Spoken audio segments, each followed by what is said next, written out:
Sen kime kızdın? Kuştum adamım. Kime? Adım kuştum. Üstünde çok güzelmiş.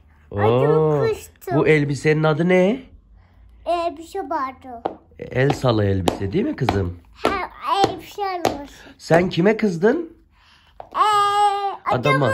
Adama nasıl kızdın? Gözlerini nasıl yaptın adama kızarken? Adamı kuşlar yaptım. Nasıl? Gözlerini kaşlarını mı çattın? Kaşlar çattım. Nasıl çattın? Bir daha göster.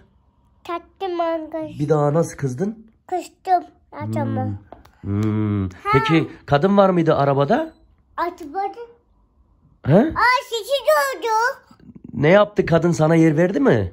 Verdi kadın. Kadının neyini çektin? Başörtüsünü mü çektin? Paşurtuyu çektim.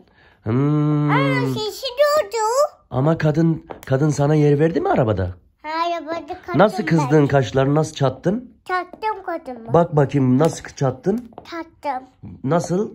Çattım. Gözlerini göster bakayım. Nasıl çattın? Göster bakayım. Çat çat kaşlarını çat. Evet. Peki sen beni seviyor mu?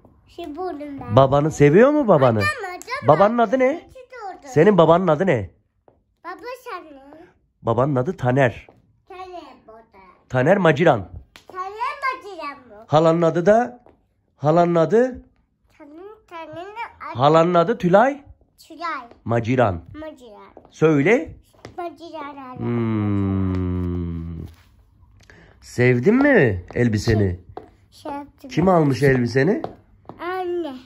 Anne mi almış? Babamış baba. Baba mı almış? Babamış hepsi. Öpücük at bakayım. Gözlerini kırp. Göz kırp bir daha. Okey de. Okey. Bir daha yap. Çito diyeceğim. Okey de yine. Okey. Okey. Bir daha yap. Okey. Çok güzel. Aferin kızıma.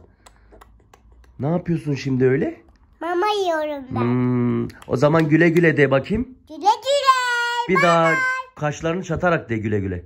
Güle güle. Okey de. Okey. Bye bye. Bye bye.